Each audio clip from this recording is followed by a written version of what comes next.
अत्तनावकतं पापम् अत्तजन्मात्तसम्भवम् अभिमन्थतीदुमित्थं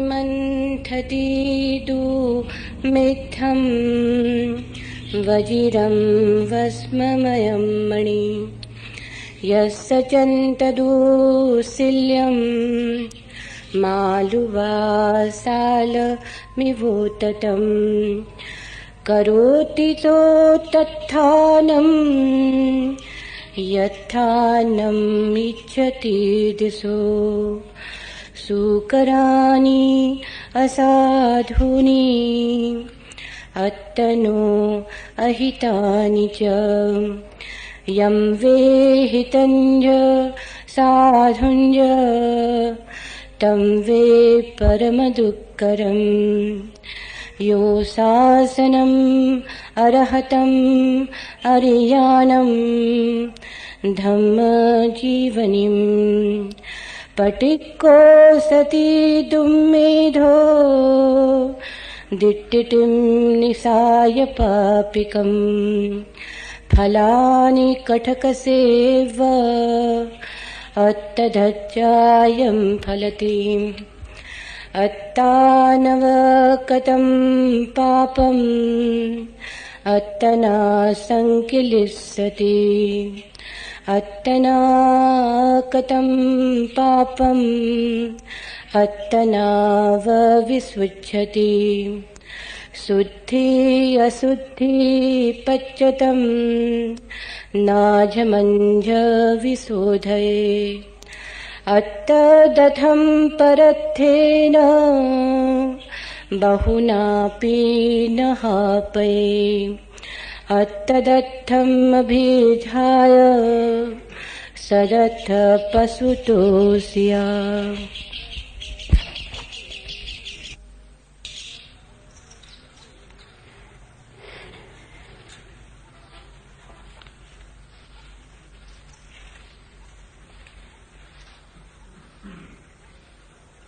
बुद्ध ने जो क्रांति की दृष्टि दी उसका आधारभूत सूत्र है कि मनुष्य एकांत रूप से उत्तरदायी है, किसी और के प्रति नहीं, अपने ही प्रति। पाप हो तो मनुष्य जिम्मेवार है, पुण्य हो तो मनुष्य जिम्मेवार है, किसी और पर टालने का कोई उपाय नहीं। बुद्ध ने आदमी के हाथ से टालने की व्यवस्था छीन ली। बुद्ध ने कहा तुम ये न कह सकोगे कि तुमने बुरा किया क्योंकि तुम क्या करते भाग्य ने करवाया। तुम ये भी न कह सकोगे कि जब परमात्मा करवाएगा शुभ तब करेंगे, उसकी मर्जी के बिना क्या होता, पत्ता भी नहीं हिलता। नहीं, बुद्ध ने कहा पत्ता भी अपनी मर्जी से हिलता है।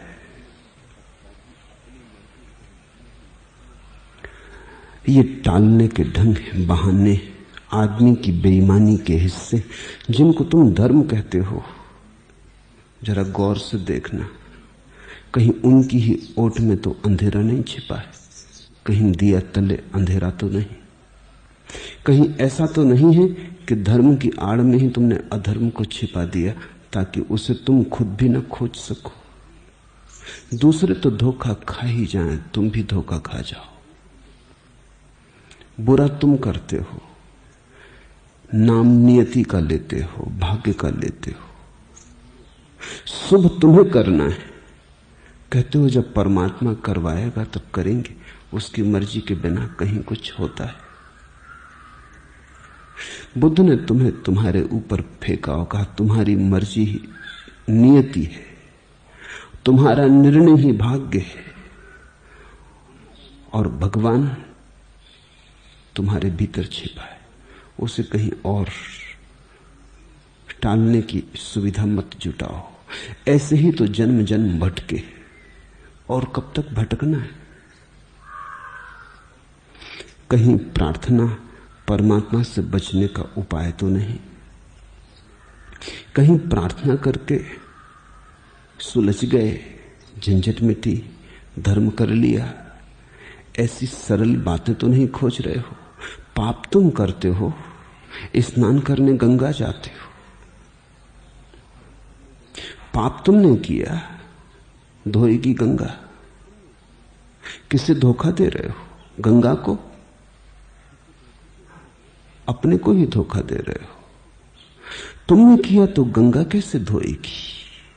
तुम्ही को धोना पड़ेगा। ये तुम्हारी गंदगी तुम ही धोओगे, कोई और धोने को नहीं। और जब तक तुम कहोगे कोई और धो दे, कोई और धो दे, तब तक ये गंदगी तुम बढ़ाते रहोगे। आखिरी परिणाम क्या होता है? गंगा स्नान करके लौट आते हो, पाप बंद तो नहीं होते, स्वच्छ मन से फिर पाप में लग जाते हो। जैसे अब और करने की सुविधा मिली, अब जैसे वो पुराने पापों से तो छुटकारा मिला, अब तुम नए करने को मुक्त हुए। और एक तरकीब हाथ लगी कि जब फिर बहुत इकट्ठे हो जाएंगे, गंगा कोई बहुत दूर थोड़ी है, फिर स्नान कराएंगे। ईसाई अपने पादरी के पास जाके कन्फेशन कराते, पाप की स्वीकृति कराते और सोचते हैं कि क्षमा हो गया, कह दिया, बता दिया, माफी मांग ली। पाप कहीं और किया था, माफी कहीं और मांगी। धोखा कैसा कर रहे हो? गाली किसी और को दी थी, चोट किसी और को पहुंचाई थी, घाव कहीं और छोड़े, चर्च में जाके क्षमा मांग ली। ये चर्च तो फिर बहाना हुआ। इस पादरी को तो गाली ना दी थी, इस पादरी के हृदय पे तो घाव ना मारे थे, पाप तो इससे किए ना थे, इसके सामने प्रकट करने से क्या होगा? ये तो फिर गंगा ही हो गई। और लौट आए हल्के मन, प्रसन्न चित्त, झंझट मिटी। इतने सस्ते में छूट जाना चाहते हो? जिन पे घाव छोड़े हैं थोड़ा सोचो तो, जहां घाव छोड़े हैं थोड़ा सोचो तो। शरीर अगर गंदा हो, इतना कह देने से पादरी के सामने जाके कि मैंने कई दिन से स्नान नहीं किया, स्नान हो जाएगा?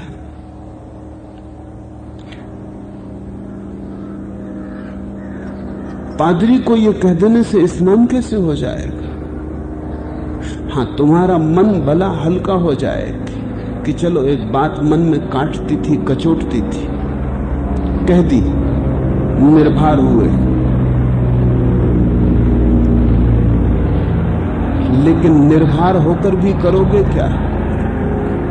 फिर वही पाप करोगे, फिर वही बोझ इकट्ठा करोगे। बुद्ध ने सब छीन लिया। उनकी क्रांति बड़ी मौलिक, मूल से उन्होंने जड़ काट दी। इसलिए बुद्ध पे लोग नाराज भी हुए।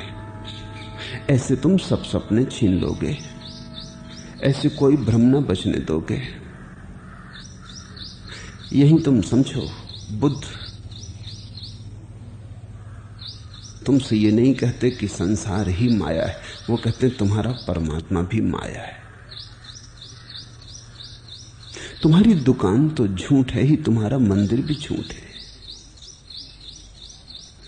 तुम्हारा पाप भी झूठ है, तुम्हारा पुण्य भी झूठ है। तुम झूठ हो क्योंकि अब तक तुमने बुनियादी सत्य स्वीकार नहीं किया कि मैं जिम्मेवार हूं। जीवन की क्रांति की शुरुआत इस बात से होती है कि एक आदमी अपनी बागडोर अपने हाथ में ले लेता है, कहता बुरा भला जैसा हूं मैं जिम्मेवार हूं। जरा सोचो तो, एक बार तुम्हें यह ख्याल आ जाए कि मैं जिम्मेवार हूं, यह तीर तुम्हारे प्राणों में धस जाए कि मैं जिम्मेवार हूं, ये तुम्हें बात भुलाए ना भूले, ये तुम्हारे सोते जागते चारों तरफ तुम्हें घेरे रहे, ये तुम्हारी हवा में, तुम्हारे वातावरण में समा जाए, ये तुम्हारे मन में जलता हुआ दिया बन जाए कि मैं जिम्मेवार हूं। इतनी आसानी से पाप कर सकोगे जितनी आसानी से अब तक किया। मैं जिम्मेवार हूं। फूंक फूंक पर पैर रखने लगोगे। कहते हैं दूध का जला छाछ भी फूंक फूंक के पीने लगता है। अगर एक बार तुम्हें स्मरण में आ जाए कि पाप मैंने किए, कौन मुझे छुटकारा देगा? मैं किसकी राह देख रहा हूं? कोई भी नहीं आएगा। कोई ना कभी आया है, कोई ना कभी आएगा।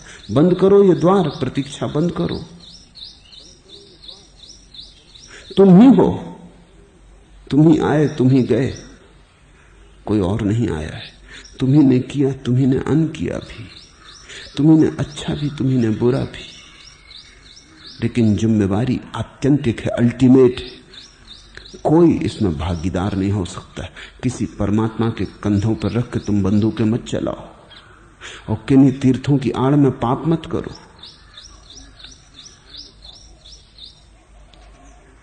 आज के सूत्र इसी संबंध में, स्वयं से जात, स्वयं से उत्पन्न और स्वयं से किया गया पाप दुर्बुद्धि मनुष्य को उसी तरह नष्ट करता है जिस तरह पत्थर से ही पैदा हुआ वज्रमणि पत्थर को काटता है। स्वयं से जात, तुमसे ही जन्म होता पाप का।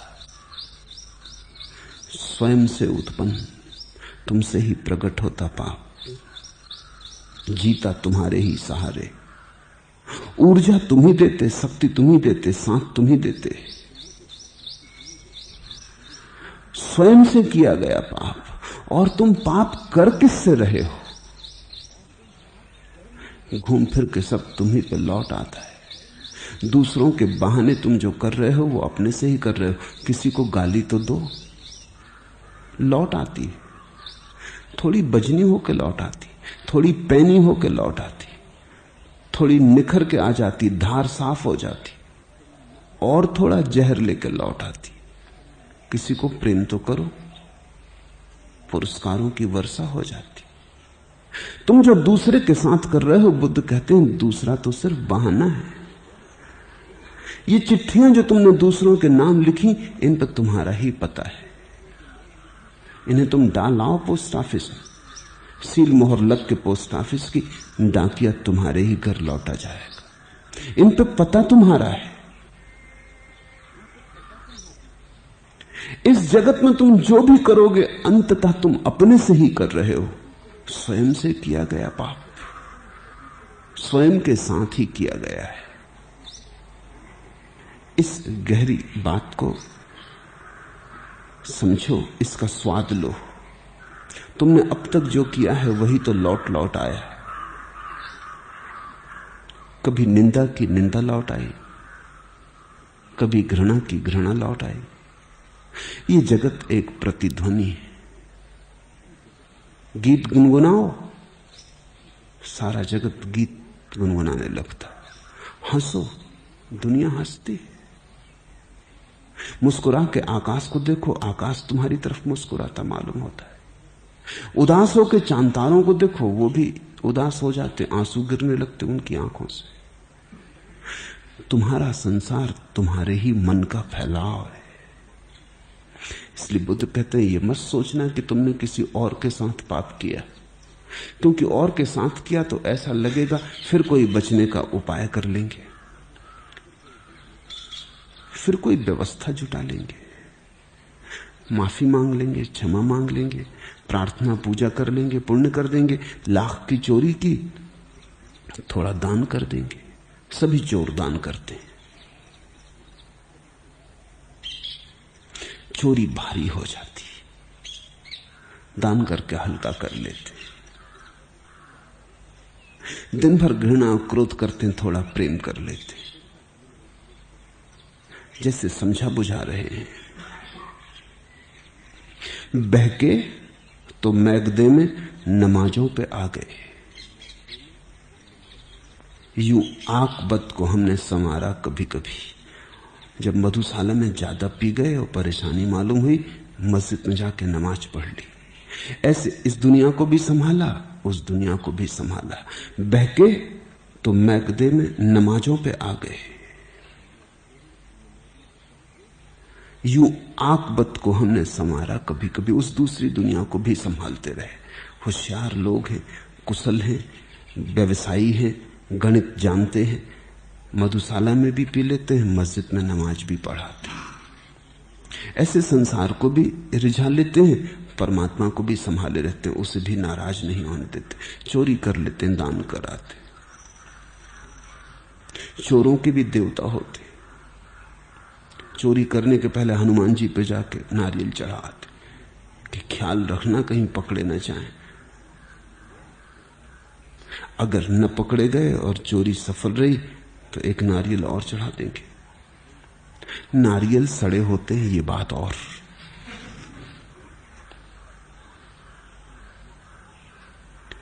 पर चढ़ा देते। बुद्ध कह रहे हैं कृत्य तुम्हारा है, तुम पर लौटेगा।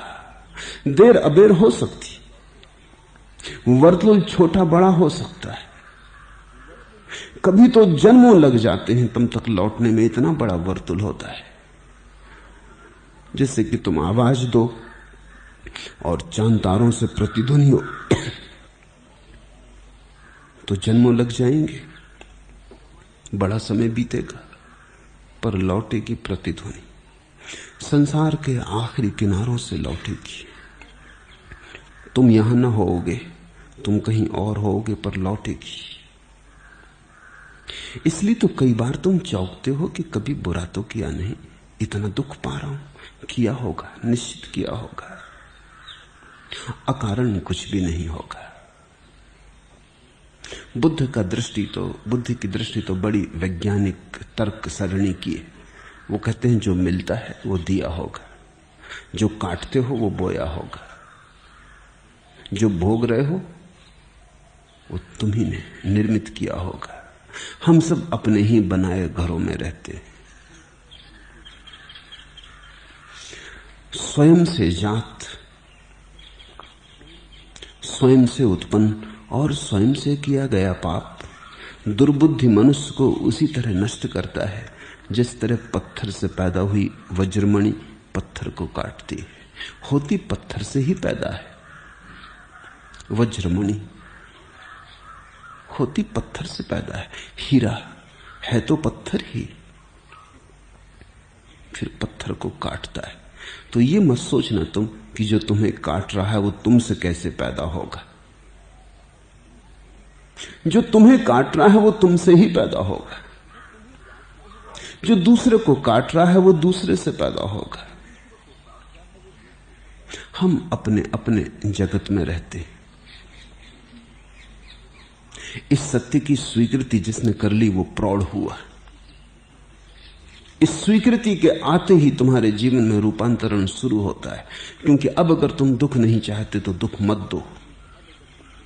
प्रार्थनाओं से ना टलेगा, पूजाओं से ना टलेगा। अब अगर तुम दुख नहीं चाहते तो दुख मत दो। अब अगर तुम सुख चाहते हो तो सुख दो। लेकिन बड़ी कठिनाई है, और कठिनाई ये है, उसे न समझोगे तो मुश्किल होगी। कठिनाई ये है कि तुम्हारे पास दुख ही दुख है देने को। तुम दुखी हो, एक श्रृंखला का जाल है।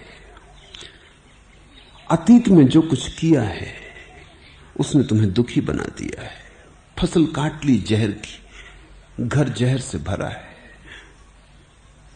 अब तुम करो क्या? तुम जो भी देने जाते हो उसमें तुम्हारे हाथों की छाप पड़ जाती। तुम भला भी करने जाते हो तो बुरा हो जाता। लोग मेरे पास आते हैं, वो कहते हैं हो क्या रहा है? हम भला भी करने जाते हैं तो बुरा हो जाता। हम सोना भी छूते हैं तो मिट्टी हो जाती। तुम्हारे हाथों ने लंबे अरसों तक सोने को मिट्टी बनाया है, वो कला सीख गए। इस पे भी नाराज मत हो, इसे भी पहचानो। तुम दुख दे रहे हो लोगों को क्योंकि तुम दुखी हो, तब तो एक बड़ा दुष्ट चक्र हो गया। तुम दुखी हो इसलिए दुख दे रहे हो, दुख दोगे और दुख आएगा, तुम दुखी बनते चले जाओगे। सिलसिला कैसे टूटेगा? सिलसिला तोड़ने की कला है, वही धर्म है। एस धम्मो सनंतलो। क्या है कला? कला है जब तुम्हें दुख आए तो उसे भोग लो, उसे बांटो मत। द्वार दरवाजे बंद कर लो, रो लो, छाती पीट लो, आंसू बहा लो, जल उठो दुख में, भस्म हो जाओ, मगर दूसरे को मत दो, बांटो मत। कितना ही भारी पड़े, टूट जाए कमर, गर्दन गिर जाए, गिर जाने दो, मगर दुख को झेल लो। दुख से बचो मत, वो चुकतारा करना ही होगा। वो तुम्हारा ऋण है, वो तुम्हें चुकाना ही होगा। दुख को एकांत में झेल लो। इसलिए साधु एकांत में जाता है। वो सिर्फ समाधि की खोज में ही एकांत में नहीं जाता, क्योंकि मेरी समझ है समाधि तो भरे बाजार में मिल जाती। तुमसे मैं ये कहना चाहता हूं कि लोग एकांत में गए हैं सिर्फ इसलिए ताकि दुख को अकेले में भोग लें और किसी को देना ना पड़े। न होगा कोई न दे सकेंगे, न होगा कोई न किसी पे फेंक सकेंगे, झेल लेंगे। वो झेलना निखारेगा, जैसे आग सोने को निखारती। उस झेलने से तुम कुंदन होके बाहर आओगे, तुम्हारा रूप निखर जाएगा, तुम्हें अप्रसीम सौंदर्य मिलेगा। ऐसे ही तो किसी दिन बुद्ध जंगल से वापस लौटे। वो 6 वर्ष दुख को अकेले में भोगने के वर्ष थे। इसी को तपश्चर्या कहा है। तपश्चर्या का अर्थ नहीं है कि तुम कांटों पर लेटो, लेकिन कांटों पर लेटना पड़ता है, क्योंकि कांटे तुमने बोए हैं जन्मों जन्मों तक। कौन लेटेगा? किसी और को लिटाओगे, साथ कोई होगा।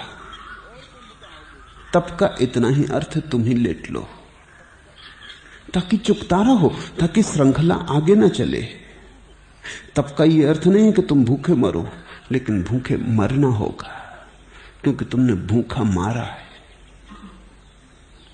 तब का यह अर्थ नहीं कि तुम धूप में खड़े रहो, लेकिन खड़े होना होगा, क्योंकि तुमने कितनों को धूप दी। छाया तुमने कब दी, याद आती? किसको छाया दी? अपने लिए छाया खोजी होगी, लेकिन सभी को धूप दी, और जिसने सभी को धूप दी उसने धूप पाई। वो छाया कैसे पा सकेगा?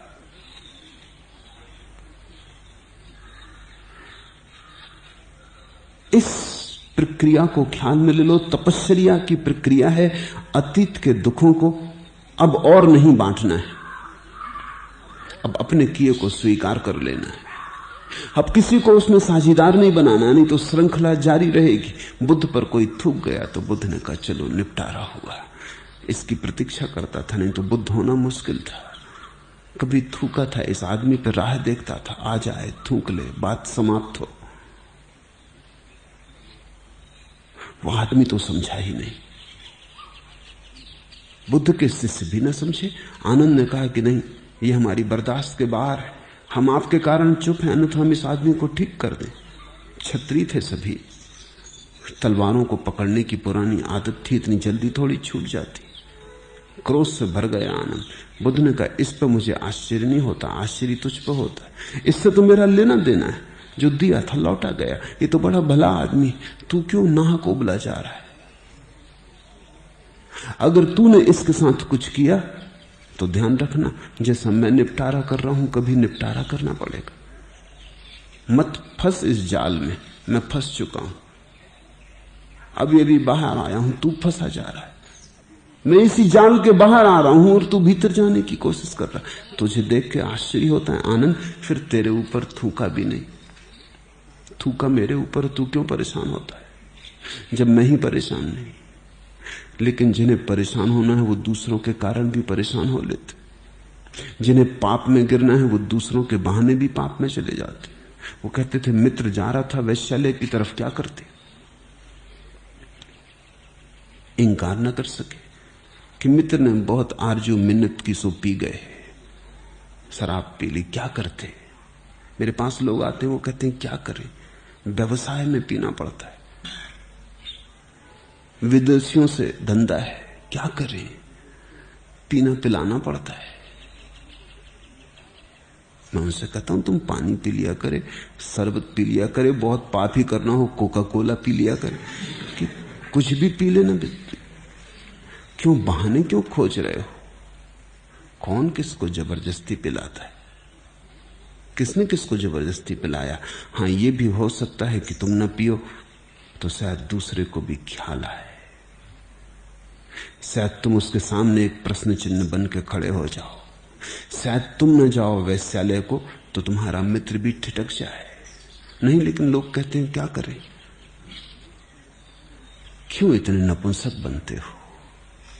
क्यों ऐसे बहे चले जाते हो? कोई कहीं ले जाता है, क्यों ऐसे बिन पतवार की नाव बिन माझी, क्यों ऐसे यहां वहां डमाडोल होते? नहीं, लेकिन ये बहाने, मित्र तो बहाना है, ये दूसरा तो बहाना है। तुम अपने पाप का जुम्मा भी पूरा अपने पे नहीं लेना चाहते। तुम कहते हो क्या करें, मित्र ले गया, किसी ने कह दिया, किसी के घर भोजन के लिए गए थे, मांस खिला दिया। किसने कब खाया है कुछ जो नहीं खाना चाहा है? कोई नहीं तुम्हें ले जा रहा है कहीं, तुम जाना चाहते हो इसलिए तुम उनका साथ खोज लेते हो जो जा रहे हैं।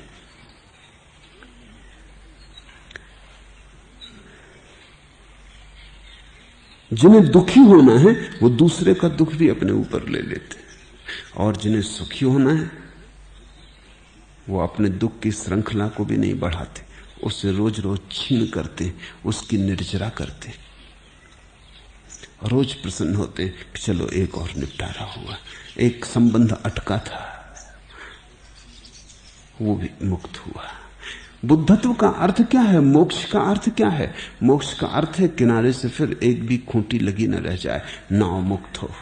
किनारा कहां है? ये दूसरे लोग ही किनारा है, इनमें ही तुम्हारी खूंटियां लगी हैं, तुम्ही ने गड़ाई हैं इसलिए लगी। ये तो बेचारे इंकार कर रहे थे कि मत गड़ाओ खूंटी, दुख होती, बड़ी तकलीफ होती, तुम क्या कर रहे हो? मगर तुम खूंटी ठोके चले गए। तुमने सोचा खूंटियों के सहारे तंबू लगाएंगे, घर बनाएंगे, सुंदर महल सजाएंगे। खूंटियां तो जरूरी हैं, लेकिन जो दूसरे की छाती में तुमने खूंटियां ठोकी हैं वही तुम्हारा बंधन है। तप का अर्थ है, तप का विज्ञान है, इस दुख को तुम एकांत में झेल लो, अब और ना फैलाओ। दुख झेलो अकेले में, सुख भोगो साथ। जब दुखी हो एकांत में सरक जाओ, अंधेरे में, मौन में। जब सुखी हो जाओ नाचो बाजार में। सुख बांटो, सुख मिलेगा, दुख बांटोगे दुख मिलेगा। सुख को छिपाओ मत, लेकिन हालतें उल्टी हैं। लोग हंसने में शर्माते हैं, लोग नाचने में संकोच करते हैं, लोग गीत गुनगुनाने में बड़ा भयकाते हैं। किसी से कहो तो कि जरा गुनगुनाओ, गीत गाओ, वो कहता नहीं मुझे आती नहीं, मेरा कंठ ही ठीक नहीं। गाली देते वक्त इसका कंठ बिल्कुल ठीक होता। ऐसे तरुन्नम से, ऐसे लुत्फ से गालियां देता है। गाली देने का भी एक संगीत होता है, कुछ को आता है। मैंने सुना है अमेरिका का बड़ा हास्य लेखक हुआ मार्क ट्वेन, उसे गाली देने में बड़ा रस आता था और बड़ा कुशल गाली देने वाला था। जब देता था तो रुकते ही नहीं था, देते ही चला जाता था, और एक गाली के पीछे दूसरी गाली ऐसे सरकती आती जैसे उसकी जवान में फिसलन हो, कुछ अटकता ना हो।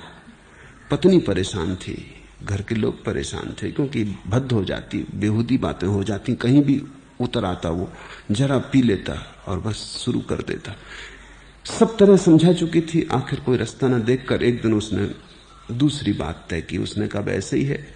तो सुबह ही मार्क ट्वेन उठा था, अखबार पढ़ रहा था कि कुछ बात हुई कि पत्नी ने ऐसी गालियां दी, उसी की गालियां थी, मार्क ट्वेन की। चौंका, पत्नी गालियां बक रही। सुनता रहा, फिर बोला और तो सब ठीक है, लेकिन अभ्यास करना होगा। वो संगीत नहीं, शब्द तो हैं, संगीत नहीं। गालियों में भी संगीत है। दे तो रही हो लेकिन लुत्फ लेके नहीं दे रही हो। गालियां भी लोग चटखारे ले लेके देते, स्वाद ले लेके देते। गाने को कहो तो कहते हैं कहां, कंठी नहीं। गाली देने को कंठ मिल जाता है, बुरा करने को इनके हाथ में बल आ जाता है, शुभ करने को एकदम सिकुड़ जाते हैं। सुख बांटो, जो बांटोगे वो मिलेगा, वो बढ़ेगा, वो फैलेगा, वो तुम पर बरसेगा। दुख मत बांटो। तुम उल्टा करते हो, जब दुख होता है या तो तुम दूसरों को दुख देना शुरू कर देते हो, या अगर न कर सको इतना तो कम से कम दुख कहना तो शुरू कर ही देते हो। दुख की लोग कथाएं कह रहे हैं, बढ़ा चढ़ा के कह रहे हैं, अतिशयोक्ति करके कह रहे हैं। इससे बचो। तप का अर्थ है दुख आ रहा है अतीत के संबंधों से, श्रृंखलाओं से, संस्कारों से, भोगूंगा मैं, किया मैंने है, किसी दूसरे को कहूं भी क्यों। तपस्वी अपने दुख को भोगता है, जलता है उस आग में। यही है उसकी धूप, यही है उसके कांटे, यही है उसका उपवास।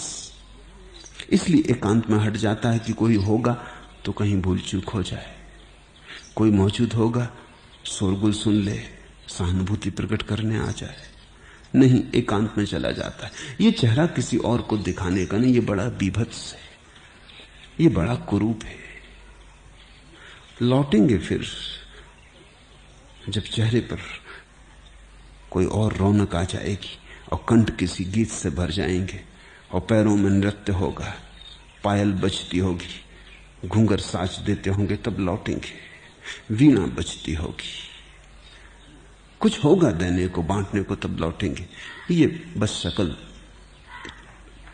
ये कुरूप स्थिति क्यों दिखाएं, किसको दिखाएं, क्या सार है। लोग वैसे ही काफी दुखी हैं। जिसको ये जाग आ गई वो हट जाता है चुपचाप। तुमसे मैं नहीं कह रहा हूं जंगल भाग जाओ, जंगल जाने की कोई जरूरत नहीं, जंगल बचे भी नहीं।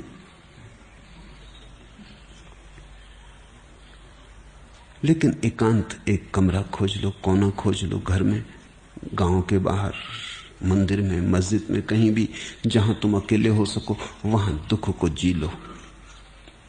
और तुम पाओगे दुख को जी लेने से, पीड़ित हो लेने से, रो लेने से रेचन होगा, कैथारसिस होगी।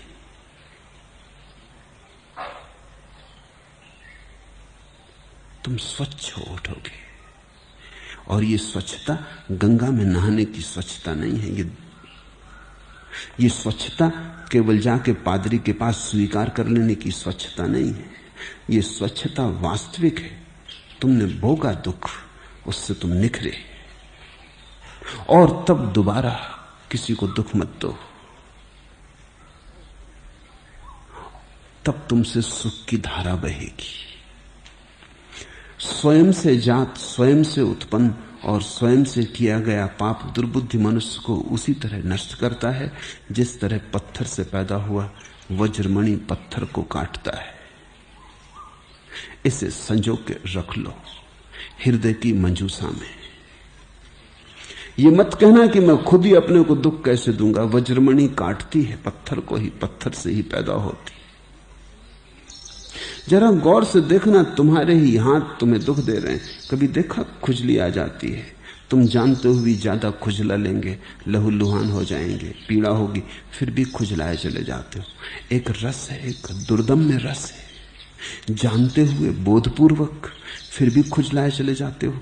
थोड़ी देर में लहू निकल आता है, चमड़ी फट जाती है, पीड़ित होते हो, तय भी करते हो अब दोबारा ऐसा न करेंगे।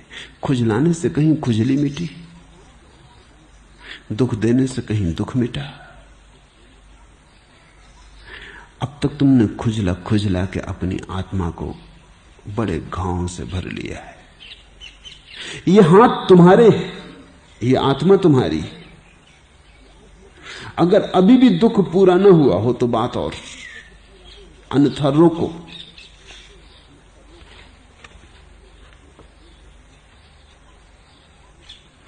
फिर इसे न देखने के लिए कि मेरे ही हाथ मुझे कष्ट दे रहे हैं, तुम मंदिर मस्जिद खड़े करते हो। तुम कहते हो परमात्मा क्या लीला दिखा रहा है। लीला तुम ही परमात्मा को दिखा रहे हो। कहते हो परमात्मा क्या लीला दिखा रहा है। परमात्मा को क्या पड़ी तुम्हें लीला दिखा लेने की, और तुम्हें लीला दिखा के परमात्मा को क्या मिलने को है। ये कुछ लीला भी बड़ी सुंदर तो मालूम नहीं होती, ये लीला भी बड़ी बीभत्स है और बड़ी दुखपूर्ण है, एक दुख स्वप्न की भांति है। लोग कहते हैं परमात्मा लीला कर रहा है, बुद्ध स्वीकार नहीं कर पाते। वो कहते हैं ये तो परमात्मा न हो तो अच्छा, ऐसा परमात्मा जो ये लीला कर रहा है कि लोग कीड़ों की तरह बिलबिला रहे हैं, नरक में जी रहे हैं, दुख पा रहे हैं, पीड़ा से सने हैं और पीड़ा ही बांट रहे हैं, और चारों तरफ अंधेरा बढ़ता जाता है। ये परमात्मा है अगर, तो फिर शैतान की परिभाषा क्या होगी? तुम चकित होगे। बुद्ध ने परमात्मा को कह दिया नहीं, क्योंकि बुद्ध के सामने दो ही विकल्प हैं। अगर परमात्मा है तो ये स्वीकार करना पड़ेगा कि दुखवादी है, अगर परमात्मा है तो सैडिस्ट है, सताने में रस ले रहा, लीला दिखला रहा। इससे तो बेहतर है कह दो कि परमात्मा नहीं है, कम से कम इल्जाम तो ना रहा, शिकायत तो ना रही, अपराध तो ना रहा। धर्म के सामने ये सवाल सदा से रहा, अगर परमात्मा को स्वीकार करो तो कठिन हो जाता है समझाना कि इतना संसार में दुख कैसे है। अगर परमात्मा को स्वीकार करो तो फिर दुख का भी स्रोत वही हो जाता है। दिन उससे आएंगे तो अंधेरी रातें भी उसी से आ रही हैं, फूल उससे आ रहे हैं तो कांटे भी उसी से आ रहे हैं। तब तुम समझने की कोशिश करोगे तो समझ में आएगा।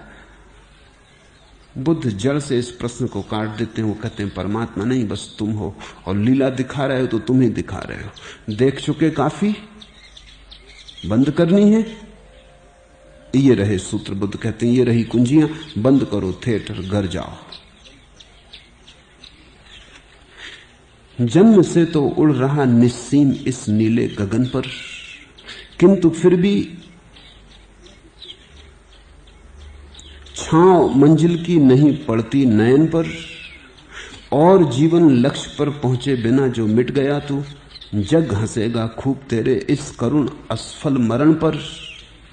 ओ मनुज मत बिहग बन आकाश बनकर जी, मत पुजारी बन स्वयं भगवान बनकर जी। हो चुकी पूजा बहुत, छोड़ो पूजा, समझो, जागो, देखो तुमने ही किया है, कोई दूसरा इस बीच मौजूद नहीं जो इसे बदलेगा। तुम्हारा किया तुम ही बदल सकोगे।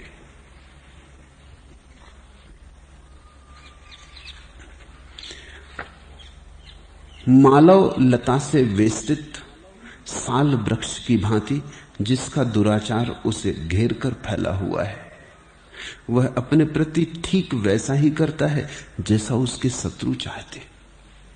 बड़ा प्यारा वचन है। तुम वही कर रहे हो जो तुम्हारे शत्रुओं की आकांक्षा होगी कि तुम करो। तुम अपने शत्रु हो। तुमने अपना जीवन अपने हाथों नरक बना लिया। यही तो शत्रु चाहते थे। बुद्ध को किसी ने गालियां दी और बुद्ध ने कहा तेरी बात पूरी हो गई हो तो मैं जाऊं, मुझे दूसरे गांव पहुंचना। उस आदमी ने कहा हम गालियां दे रहे हैं, ये कोई बात नहीं। बुद्ध ने कहा मेरे लिए बात ही है, तुम्हारे लिए गाली होगी। 10 साल पहले आना था, तब मेरे लिए भी गाली थी। तब मैं ऐसा पागल था कि दूसरों के भूलों के लिए अपने को दंड देता था। तब मैं ऐसा पागल था, दूसरों की भूलों के लिए अपने को दंड देता था। गाली तुम देते, दुख मैं पाता था। अब गाली तुम दे रहे, तुम ही जानो, अपना कुछ लेना देना नहीं। हम इस बीच पड़ते ही नहीं। तुमने दी, तुम समझो। पिछले गांव में कुछ लोग मिठाइयां लाए थे, मेरा पेट भरा था, मैंने कहा ले जाओ। क्या किया होगा उनने? उस गाली देने वाले आदमी ने भी कहा क्या किया होगा? गांव में जाके बांट दिया होगा, घर में खा लिया होगा, प्रसाद समझा होगा। तुम भी अपनी गालियां ले जाओ, गांव में बांट देना, घर में खा लेना, प्रसाद समझ लेना। मेरा पेट भर चुका, 10 साल पहले भर चुका। तुम जरा देर करके आए मित्र। अब किसी और के अपराधों के लिए मैं अपने को दंड नहीं देता, अब मैं अपना शत्रु नहीं। तुमने कभी गौर किया, कोई आदमी गाली देता, तुम क्यों क्रोधित हो रहे हो? क्रोध से तो तुम जलोगे, ये आग तो तुम्हारे भीतर उठेगी, ये तो तुम्हारे जीवन में घाव बनाएगी। तुम कहते हो इसने गाली दी, माना, तुमने ली क्यों? देने तक बात थी, खत्म थी बात। लिए बिना तो कोई दे नहीं सकता। जो जागा हुआ है वो लेता नहीं, वो कहता बड़ी कृपा तुमने दी, अब ले जाओ वापस, हम लेते नहीं। तुमने ख्याल किया, गाली तुम्हारे लेने पर निर्भर है, दूसरे के देने पर नहीं। देने वाला लाख सिर पट के तुम न लोगे तो क्या करोगे? क्या करेगा? थकेगा, परेशान होगा, शायद जाग के लौटे। वो आदमी बुद्ध को देख के समझा होगा, सोचा होगा उसने, ये तो किसी नए ही ढंग की चेतना से मिलना हो गया। बुद्ध ने उसे चौंका दिया, वो रात भर सो ना सका होगा, उसकी गाली उस पर ही लौटती ही रही होगी, वो करवटें बदलता रहा होगा। कहते हैं सुबह वो भागा हुआ आया था क्षमा मांगने। बुद्ध ने कहा छोड़ भी, जो हमने ली नहीं उसलिए हम क्षमा कैसे दें? तू ही जान, तेरे ही काम, ये सब तेरे ही हिसाब है। एकालाप, मोनोलाग, ये डायलॉग नहीं है, दूसरा बोले ही नहीं, हम कुछ बोले ही नहीं, हम कुछ कही नहीं। तुमने एकालाप देखा? कुछ कलाकार होते हैं जो एकालाप करते हैं, वो सभी पात्रों का अभिनय अकेला कर देते। तांगा वाले भी वही हैं, तांगे पे बैठने वाले भी वही हैं, रास्ते पे चलने वाले भी वही हैं। वो तांगे वाले की तरफ से भी आवाजें मारते हैं, घोड़े को हाँकते हैं, ग्राहक की तरफ से भी आवाज देते हैं, रास्ते पे चलते लोगों का भी शोरगुल करते। एक ही आदमी सब काम कर लेता है पर्दे की आड़ में। तुमने सब काम किए, तुम ही करने वाले हो और तुम ही पर सब हुआ। एक अलाप है तुम्हारा जीवन, संवाद नहीं है इसमें। इसलिए तो रोज रोज ऐसा होता है, तुम पत्नी से कुछ कहते हो, पत्नी कुछ और अर्थ ले लेती। तुम लाख सिरपट को तुम कहो ये मेरा मतलब ना था, पत्नी कहती यही तुम्हारा मतलब था। तुम खुद ही कह रहे हो ये मेरा मतलब ना था, लेकिन पत्नी फिर भी नहीं सुनती, कहती यही तुम्हारा मतलब था। एक अलाप चल रहा है, इस एक अलाप के बाहर आओ, मौन बनो, मालव लता से वेष्टित, जैसे कोई लता घेर ले वृक्ष को। इसी भांति दुराचार जिसे घेर कर फैला हुआ है, वह अपने प्रति ठीक वैसा ही करता है जैसा उसके शत्रु चाहते। तुम अपने शत्रुओं के हाथ में खेल रहे हो, यह कैसा षड्यंत्र तुमने किया है। तुम अपने ही मित्र नहीं, मेरे देखे तुम अगर प्रसन्न होना चाहो तो कोई तुम्हारी प्रसन्नता में बाधा नहीं डाल सकता। हाँ, अगर तुम दुख होना चाहो, दुखी होना चाहो, तब भी कोई बाधा नहीं डाल सकता। मगर ये सत्य इतना कठिन है, इसे स्वीकार करने में मन झिझकता। ही कहता मैं खुद ही दुख दे रहा हूं, कभी नहीं, दूसरे दुख दे रहे हैं। जब तुम कहते हो दूसरे दुख दे रहे हैं, तभी तुम मोहताज हुए, तभी तुम भिखारी बने। अब दूसरे ही सुख देंगे तो मिलेगा, इसे तुम समझो, इस गणित के पीछे उतरो। अगर तुमने कहा दूसरे दुख दे रहे हैं, तो इसका अर्थ हुआ जब दूसरे सुख देंगे तभी, तो तुम तो भिखारी हो गए। जो दूसरे देंगे वही, तुम मालिक ना रहे। बुद्ध चाहते हैं तुम मालिक बनो, स्वामित्व की घोषणा करो। तुम कहो मैं अपने को सुख देता, मैं अपने को दुख देता, जो मेरी मर्जी वही मैं करता हूं। तुम दूसरे से अपने को मुक्त कर लो। तुम अगर इसे थोड़ा भी प्रयोग करके देखो, तुम हंसोगे। इस बात पर हंसोगे कि अब तक इस सीधी सी सरल बात को समझा क्यों ना। पत्नी कुछ कहे चली जा रही, तुम हंसते ही रहो। तुम कहो कि हमने हंसने नहीं कही तय किया, हम प्रसन्न ही रहना चाहते। तुझे जो कहना हो तू कर, ये तेरी मर्जी। तुझे दुखी होना हो दुखी हो, बाकी हम तय करके आए कि आज सुखी ही रहेंगे। तुम जरा देखो कि तुम्हारे निर्णय के साथ ही सुख की एक धारा बहने लगती। तुम चकित होकर पाओगे कि तुम जैसे उपद्रव के बाहर खड़े हो, जैसे पत्नी किसी और से कह रही तुम साक्षी हो गए। राम को, स्वामी राम तीर्थ को अमेरिका में कुछ लोगों ने घेर लिया, गाली गुप्ता की, हंसी मजाक उड़ाया। वो बड़े हंसने लगे। उन्हीं में से एक ने पूछा, हंसते हैं, दिमाग खराब है, हम तो गालियां दे रहे हैं, मजाक उड़ा रहे। उन्होंने कहा हम भी इसलिए हंस रहे हैं कि देखो राम कैसी फजीयत हो रही। अब देखो हम भी मजा ले रहे हैं जैसा तुम मजा ले रहे। मुझे बचपन की एक याद है, उसको मैं कभी नहीं भूल पाता। उस पहलवान का नाम मुझे याद नहीं रहा। गांव में एक पहलवान आया था, बड़ा दंगल था। वो हार गया, गांव के पहलवान से हार गया। हार जीत तो बड़ी बात न थी, लेकिन जब सारे लोग तालियां बजा के हंसने लगे उसकी हार पर, तो वो भी ताली बजाया और हंसा। सन्नाटा छा गया। वो बीच मैदान में खड़ा है, हारा हुआ पहलवान, उसने ताली बजाई और हंसा, और एक सन्नाटा छा गया।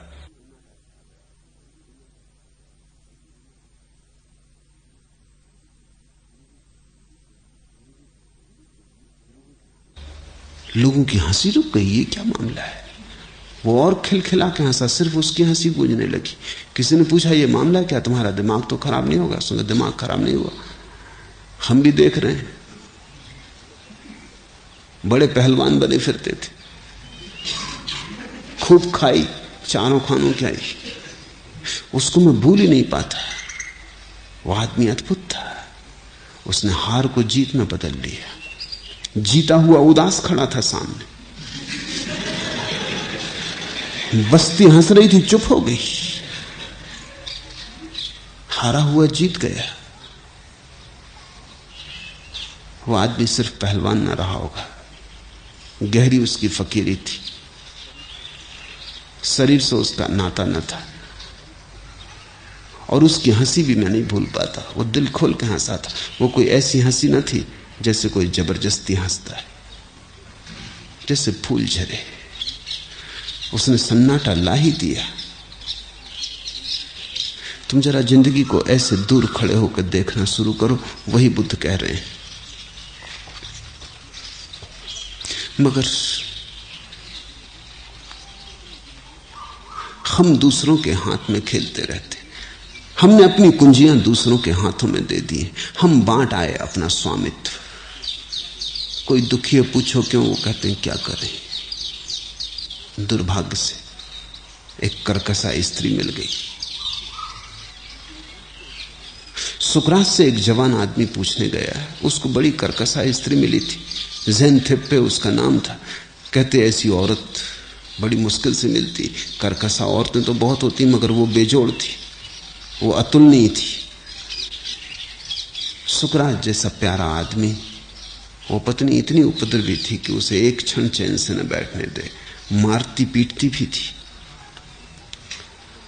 एक दफा तो उबलती हुई चाय की पानी को उसके चेहरे पर डाल दिया। आधा चेहरा उसका जल गया, जिंदगी भर जला रहा, आधा काला पड़ गया था। एक युवक उससे पूछने गया। निश्चित ही युवक शादी न करना चाहता होगा, नहीं तो कौन सुकरात से पूछने जाता। शादी करनी हो तो किसी ऐसे आदमी से पूछो जिसको जिंदगी में कोई ढंग की औरत मिली हो। सुकरात से पूछने गया था, करना न चाहता होगा। लोग बड़े हिसाब से चलते, मगर सुकरात ने जो जवाब दिया उसने मुश्किल में डाल दिया। उसने पूछा कि मैं शादी करूं या ना करूं, आप क्या कहते हैं, आप तो बड़े अनुभवी। सुकरात ने कहा करो। अगर कर ली शादी और पत्नी सुंदर मिल गई, अहो भाग्य, सुख से जियोगे। अगर मेरी जैसी पत्नी मिल गई तो मेरे जैसे दार्शनिक हो जाओगे। साक्षी भाव जगाना ही पड़ता है। अब अगर रोज पिट रहे हो और ऊपर चाय का पानी डाला जा रहा है तो साक्षी बनना ही पड़ेगा, और कोई उपाय नहीं। सुकरात ने कहा तुम कर ही लो, हर हालत में फायदा है। कैसी पत्नी मिले फायदा तो है ही।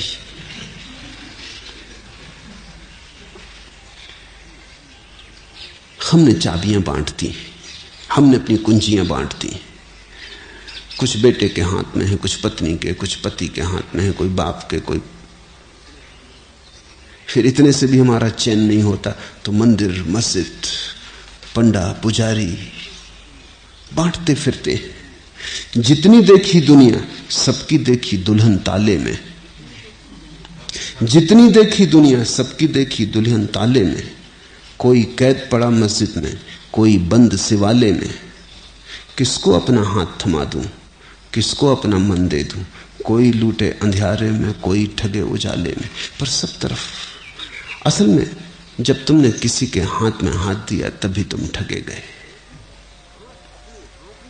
हाथ अपने हाथ में रखो, हाथ अपना स्वतंत्र रखो, मुक्त रखो। हाथ दिया नहीं कि गुलामी आई नहीं। कितनी सस्ती बातों पर तुमने अपने को बेचा है। किसी ने जरा पीठ थपथपा दी, उसी के हो गए। किसी ने कह दिया बड़े सुंदर हो, उसी के हो गए।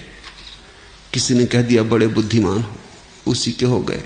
खाक बुद्धिमानी रही, बुद्धू साबित हुए। किसी ने कह दिया बुद्धिमान हो, उसी के हो गए। अर्श पर क्यों दिमाग ए अर्श उड़ा, मुफ्त की वाहवाह से पूछो। आसमान पे क्यों उड़ने लगे, मुफ्त की वाहवाह से पूछो। लोग हैं चारों तरफ जो सस्ते में खरीदने को तैयार है। संसार तो बाजार है, वहां तुम टिकटी पे खड़े हो, बोली लग रही, नीलाम हो रहा है, सस्ते में बिक जाते हो। कभी सोचा तुमने कि कैसी सस्ती बातों में तुम बिक गए। इंकार न कर सके। कोई वाह वाह कर रहा था, कोई ताली पीट रहा था, किसी ने तुम्हारी जरा प्रशंसा कर दी थी। तुम्हारा आत्मगौरव बड़ा कम है, तुम्हारे जीवन में स्वयं का भाव बड़ा कम है। तुमने अपने को कूड़े करकट की तरह बेचा। अब तड़फते हो, अब रोते हो कि गुलाम हो गए, अब इतनी जगह बंध गए। अभी भी खींच ले सकते हो। ये देना लेना तुम्हारे हाथ की बात है। दूसरों के कारण सुखी दुखी मत हो, मुक्त हो गए। दूसरों के कारण सुखी दुखी हो, गुलाम हो गए। उसे करना बहुत आसान है जो अशुभ है और अपने ही अहित में है, और उसे करना परम दुष्कर है जो अपने हित में है और शुभ है। बड़ी अजीब बात कहते हैं बुद्ध। उसे करना बहुत आसान है जो अशुभ है और अपने अहित में। क्यों आसान है? क्योंकि सारी दुनिया तुम्हें तुम्हारे हित में नहीं देखना चाहती। दुनिया तुम्हारा शोषण करना चाहती। तो जो तुम्हारा शोषण करना चाहता है, जो तुम्हारे खीसे में हाथ डालना चाहता है, वही तुम्हारी इस तरह की भावनाओं को सजग करता है, जगाता है कि तुम बिक जाओ। कोई अकारण तुम्हें नमस्कार भी नहीं करता। जरा सोचो तो, पद पर थे, प्रतिष्ठा पर थे तो लोग नमस्कार करते। पद से उतरने की फिर कोई पूछता नहीं।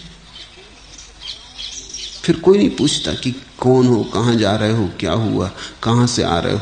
लोग कन्नी काट जाते,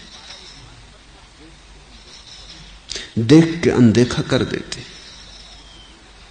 जरा जाग के देखो, जो तुम्हारी प्रशंसा कर रहे हैं वो तुमसे कुछ लेने आए हैं, वो तुम्हें खरीदने आए।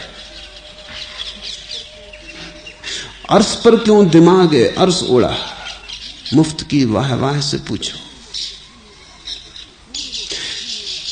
क्यों ये कठिन है अपने हित में जीना? क्योंकि तुम अगर अपने हित में जियो तो तुम दूसरों के हित में ना जी सकोगे। और सभी की उत्सुकता यह है कि तुम उनके हित में जियो। पत्नी चाहती पति पत्नी के हित में जिए, पति चाहता है पत्नी पति के हित में जिए, बाप चाहता है बेटा मेरे हित में जिए, बेटा चाहता है बाप मेरे हित में जिए। हितों का बड़ा संघर्ष है।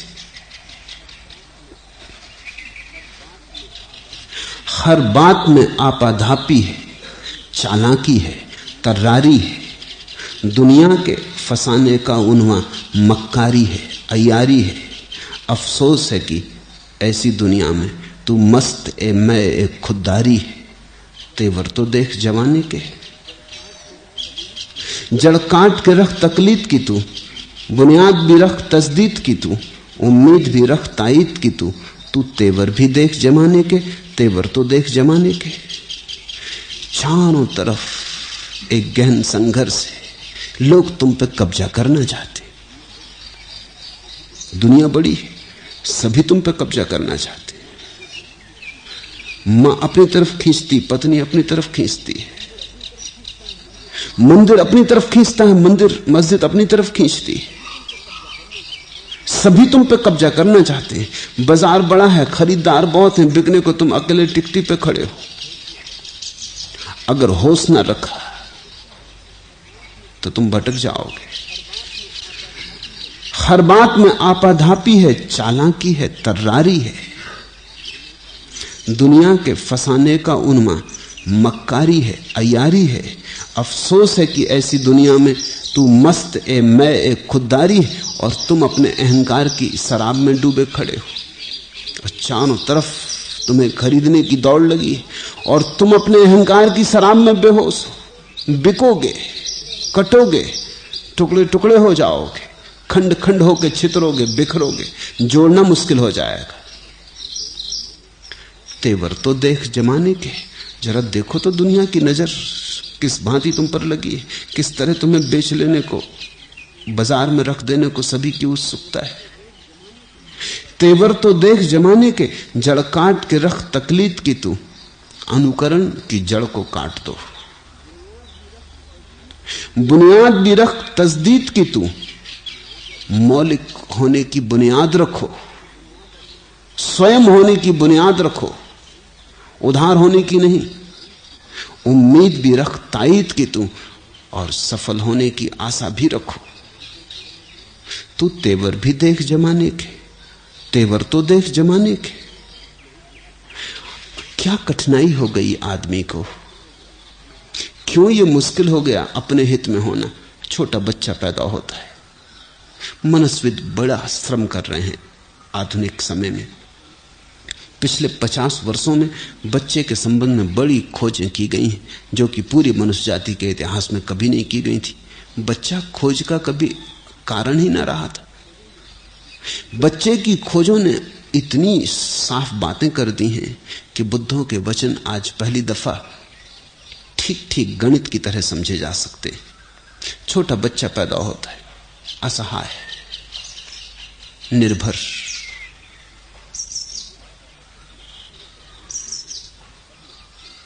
उसी पहले क्षण से जीवन के दूसरे उसका शोषण शुरू कर देते।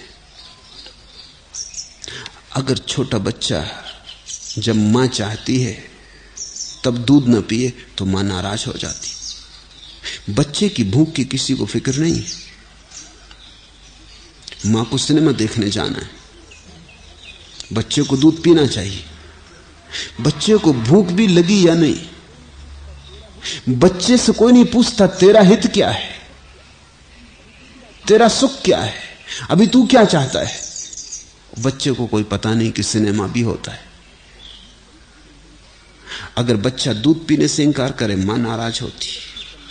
जब बच्चे को भूख लगती तब मां दूध पिलाने को जरूरी नहीं कि राजी हो, क्योंकि मेहमान घर में बैठे। बच्चे को कुछ पता नहीं कि मेहमान क्या बुलाएं और ये क्यों बैठे हैं घर में, उठते क्यों नहीं, और ये इसी वक्त क्यों आए जब मुझे भूख लगी। बच्चा रोता है तो पिटाई होती।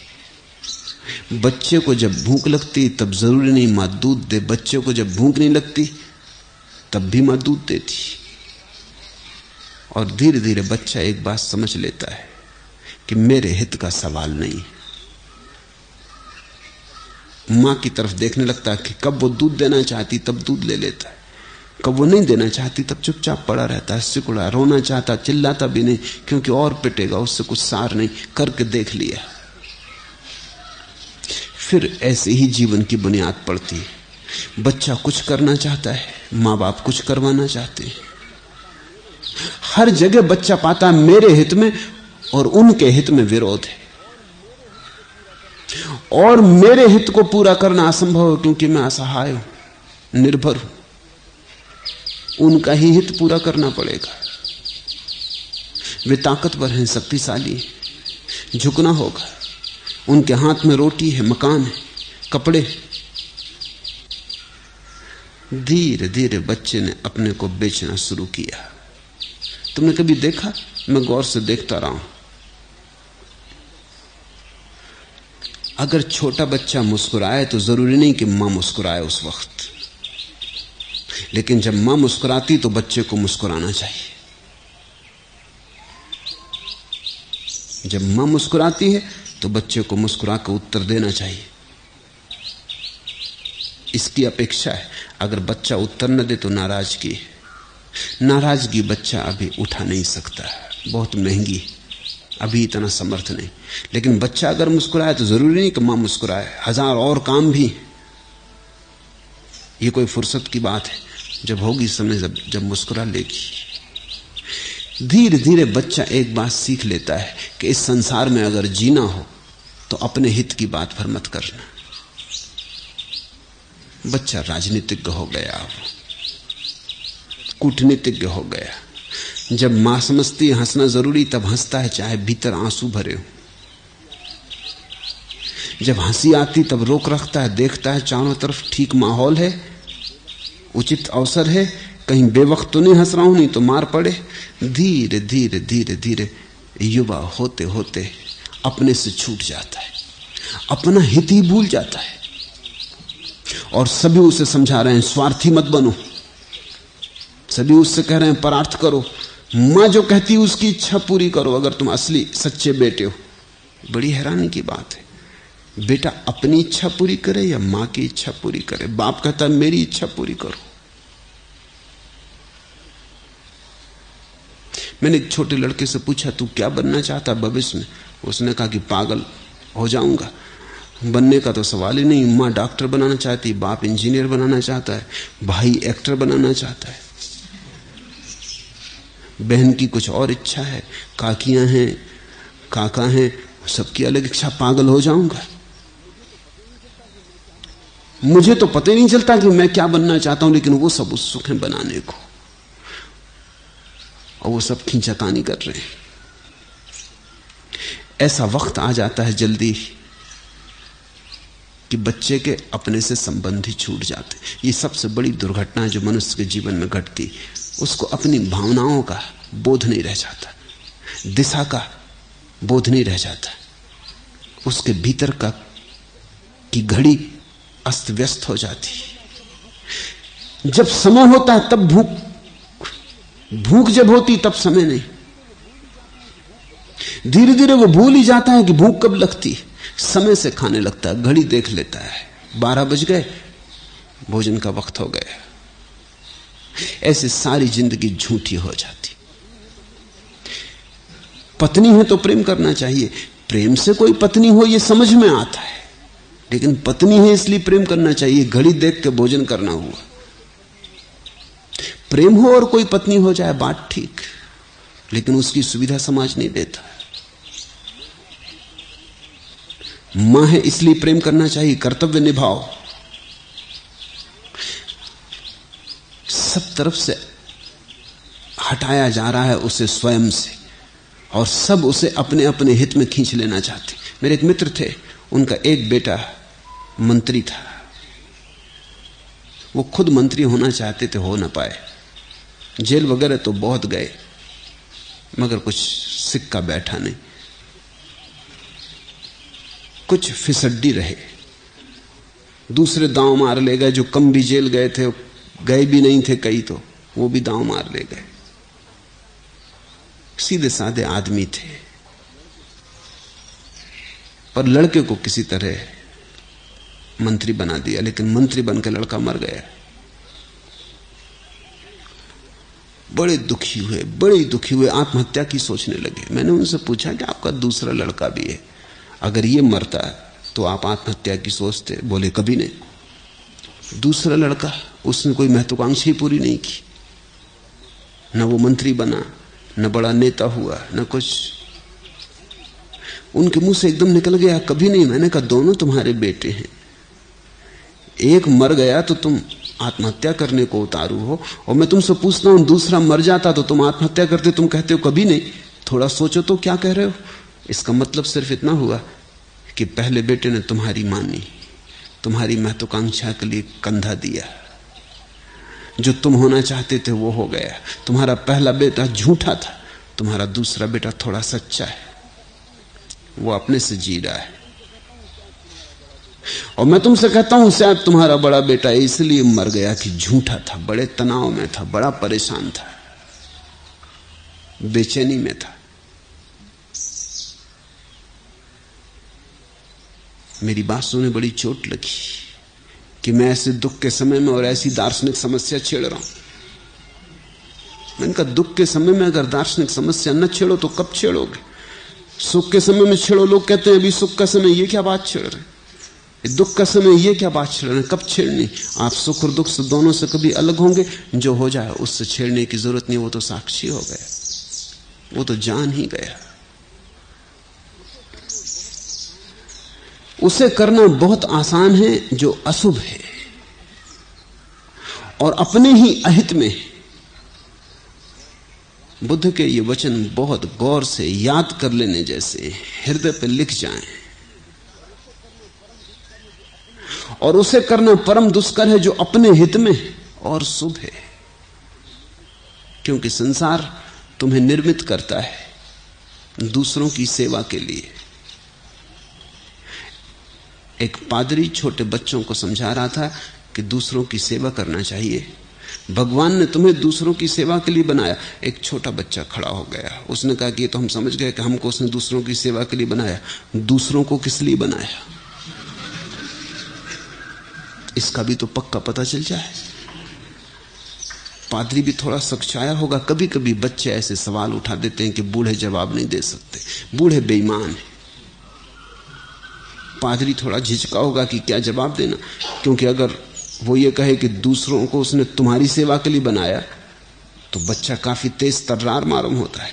बच्चा कहेगा फिर झंझटी कहाँ को खड़ी करनी है, हम अपनी सेवा कर लें, वो अपनी कर लें, हम उसकी करें वो हमारी करें, हम तुम्हारे पांव दाबें तुम हमारे दाबो, हम अपने दाब लें तुम अपने दाब लो, झंझट खत्म करो। ये क्या जाल फैलाया।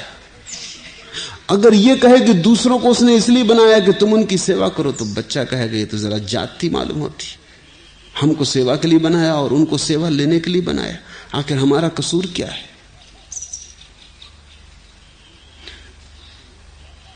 ध्यान रखना, बुद्ध पुरुषों ने स्वार्थ सिखाया है। सूत्र आगे का है जो तुम्हें साफ करेगा। उसे करना परम दुष्कर है जो अपने हित में, क्योंकि संसार तुमसे कह रहा है किसी और के हित में जियो, अपने हित में मत जीना। संसार तुम्हें व्यक्ति नहीं होने देना चाहता। संसार तुम्हारे भीतर एक गुलाम को देखना चाहता है, एक सेवक को देखना चाहता है। उसने सब तरह के जाल फैलाए, उसने सब तरह की अच्छी अच्छी बातों का, शब्दों का एक पूरा संसार रचाया है। उसने हर जगह कांटे में आटा लगाया है कि तुम उलझो, फंसो। स्वभावता हर एक व्यक्ति कहता है कि क्या अपने स्वार्थ में पड़े हो। कभी तुमने गौर किया कि जो व्यक्ति तुमसे ये कहता है क्या स्वार्थ में पड़े हो, उसका मतलब क्या? उसका मतलब हमारी सेवा करो। क्या स्वार्थ में पड़े हो? हम मौजूद हैं और सेवा नहीं कर रहे। जब तुमसे कोई कहता है क्या स्वार्थ में पड़े, तो उसका मतलब यह कि तुम उसके स्वार्थ के काम नहीं आ रहे। एक नया ही संसार बनेगा जिस दिन बुद्धों का वचन हमारी समझ में गहरा बैठ जाएगा। तब तुम अपने स्वार्थ में जियोगे। इसका यह अर्थ नहीं कि तुम दूसरों के दुश्मन हो जाओगे, इसका यह अर्थ नहीं कि तुम दूसरों को दुख दोगे, इसका यह भी अर्थ नहीं कि परार्थ खो जाएगा। वस्तुतः परार्थ है कहां, परार्थ की बकवास चल रही है। जिस दिन स्वार्थ होगा उसी दिन परार्थ होगा। जिस दिन तुम स्वयं के हित में होगे उसी दिन तुम अचानक सबके हित में हो जाओगे, क्योंकि जो तुम्हारा आंतरिक हित है वो किसी के विपरीत नहीं है, और जो तुम्हारा हित नहीं है वो किसी के हित में नहीं हो सकता। अगर तुमने अपने को प्रेम किया तो पत्नी को प्रेम कर पाओगे। अगर पत्नी ने जिद की और तुमसे भी ईर्ष्या की कि तुम अपने को ज्यादा प्रेम करते हो मेरी बजाय, तो तुम अपने को तो प्रेम कर ही ना पाओगे, पत्नी को भी ना कर पाओगे। जो अपने स्वार्थ में जड़ें नहीं जमाई हैं जिसने, वो किसी के काम ना आ सकेगा। जो अपने भी पैर दबाना ना सीखा वो किसी और के पैर ना दबा सकेगा। जो अपना न हुआ वो किसका होगा। सबका तो मुदावा कर डाला, अपना ही मुदावा कर न सके।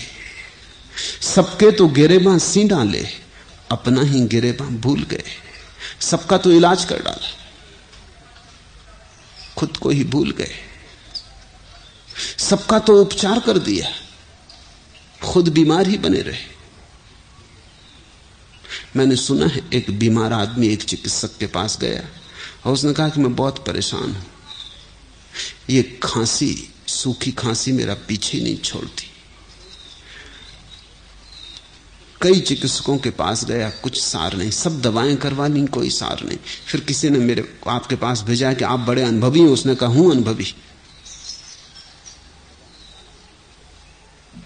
दवा निकाल के देने लगा। वो आदमी कुछ सोचता रहा। उसने पूछा कि आपका क्या मतलब कि अनुभवी है? क्योंकि जब वो दवा बना रहा था 2-3 दफे खुद ही खांसा। तो उसने कहा 30 साल से ये बीमारी मुझे ही पकड़े हुए है, मैं बड़ा अनुभवी हूं, अनुभव से ही दवा दे रहा हूं। तू ऐसे चिकित्सकों के पास गया होगा जिनको पता ही नहीं बीमारी का। 30 साल से मैं खुद ही परेशान। थोड़ा ख्याल रखना, अगर तुम खुद ही दुखी हो तो किसको सुख दे पाओगे? तुम खुद ही बीमार हो तो किसकी चिकित्सा कर पाओगे? सबका तो मुदावा कर डाला, अपना ही मुदावा कर न सके। सबके तो गिरेबां सी डाले, अपना ही गिरेबां भूल गए। पहले अपने कपड़े तो सी लो, पहले अपना दामन तो बचा लो कांटों से, फिर दूसरों को बचाने निकल जाना। पहले अपना दिया तो जला लो, फिर किसी दूसरे का दिया भी तुम्हारे जले दिए से जल सकता है। अपना अंधेरा दिया लिए हुए किसका दिया चलाने चले हो? कैसे ये होगा? डर यही है कि कहीं किसी का जलने वाला हो, तुम बुझा मत देना। नहीं, परार्थ की बहुत बात हो चुकी, लेकिन चूंकि तुम्हारा परार्थ अब तक स्वार्थ के विपरीत रहा, पूरा नहीं हो सका, क्योंकि वो मनुष्य के स्वभाव के विपरीत है।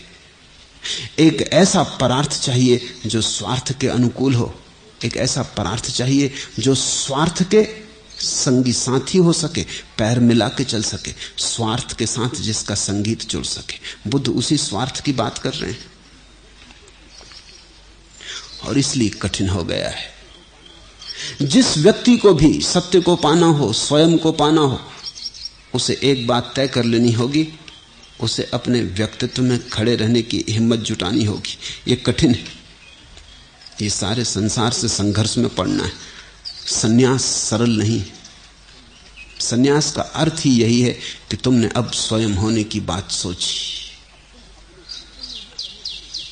अब तुम अपने से चलोगे।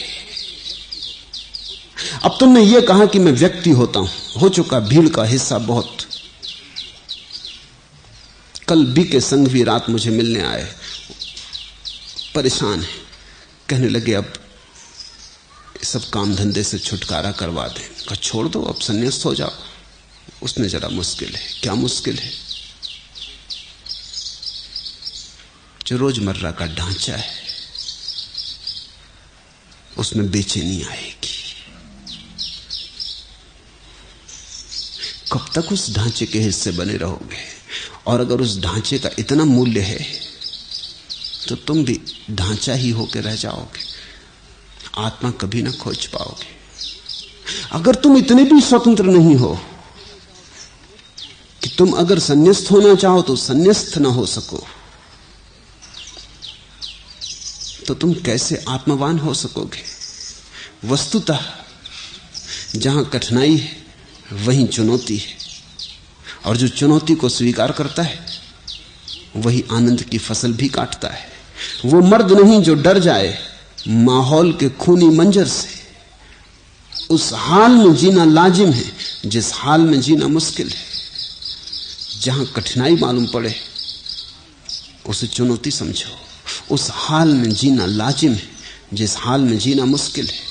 जहां कठिनाई हो उसे जीवन समझो, क्योंकि वहीं से तुम्हारे जीवन की दबी हुई आग प्रकट होगी। तुम्हारा अंगारा राख को झड़ाएगा, प्रकट होगा, लपट उठेगी।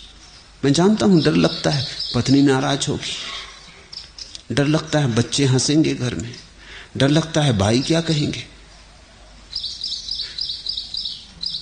कब तक ये चलेगा? तब तो फिर मौत के पहले छुटकारा असंभव है। और मौत भी कोई छुटकारा है जब जबरदस्ती खींचे जाओगे। स्वयं होने की हिम्मत करो, चाहे कुछ भी कीमत चुकानी पड़े। और मैं तुमसे कहता हूं, जिस दिन तुम स्वयं होगे, होने की हिम्मत जुटाओगे, उस दिन पत्नी तुम्हें पहली दफा पाएगी। क्योंकि ऐसे आदमी का भी क्या पाना है जो इतना कमजोर था कि गेरुआ वस्त्र पहनने में डरा। ये भी कोई मर्द हुआ? मेरी अपनी समझ ये है, हजारों लोगों के जीवन में प्रयोग करने के बाद मेरी समझ ये है कि पत्नी उसी पति के साथ प्रसन्न होती जिसमें कुछ बल हो। नहीं तो पत्नी सोचती कहां का फीका आदमी मिल गया, गेरुआ कपड़ा तक नहीं पहन सकता, एक कमजोर के पल्ले पड़ गए। कोई पत्नी उस पति से राजी नहीं होती जो पत्नी से दबता है। पिछलगुओं से कौन राजी होता है? कोई पत्नी प्रसन्न नहीं होती उस पति से जो झुकता है। पत्नी चाहती है ऐसा पति जो झुका ले, जो शिखर की भांति अडिग खड़ा रहे, जिसे कोई भी झुका ना सके। सभी स्त्रियों की आकांक्षा ऐसे पुरुष को खोज लेने की, जो पुरुष हो। लेकिन हम कुछ उल्टा ही सोचे बैठे। हम सोचते हैं झुकते जाओ, समझौता समझौता समझौता। हमने वणिक की कला सीख ली है।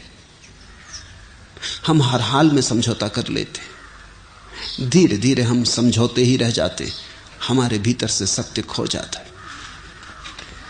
अपनी पापमयी मिथ्या दृष्टि के कारण जो दुर्बुद्धि मनुष्य आर्य और धर्मात्मा अरहतों के शासन की निंदा करता है, वह बांस की तरह आत्मघात के लिए ही फूलता है।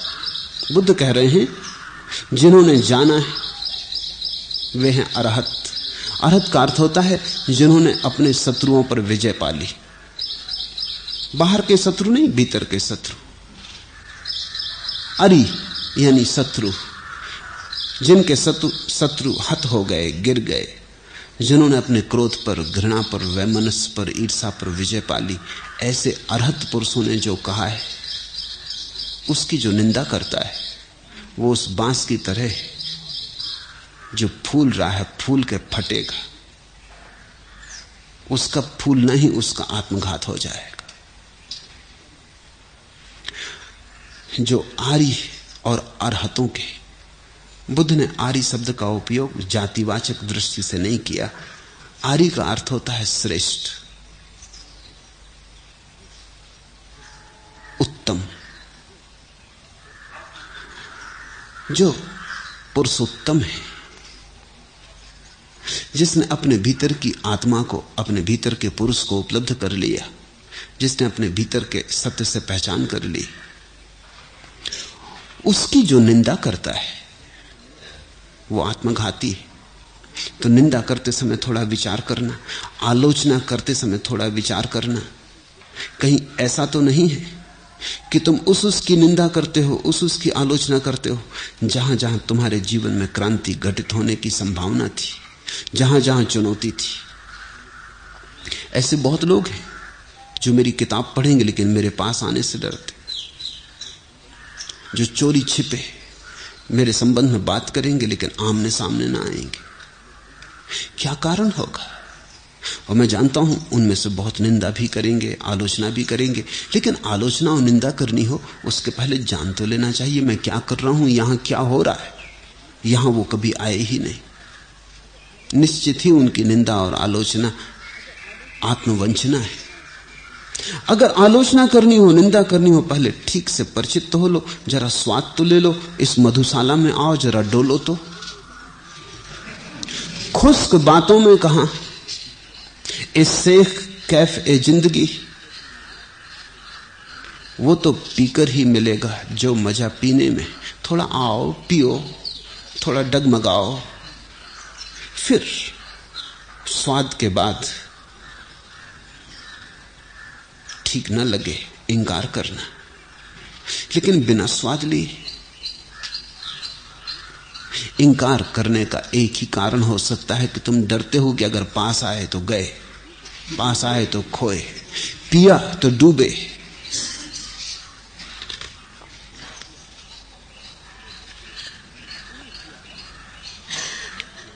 अपना किया पाप अपने को मलिन करता है, अपना न किया पाप अपने को ही शुद्ध करता है। शुद्धि और अशुद्धि स्वयं से होती, दूसरा दूसरे को शुद्ध नहीं कर सकता है।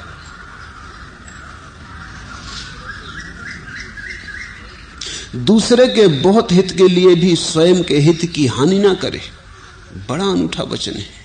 तुमने सोचा भी ना होगा कि बुद्ध और कहेंगे।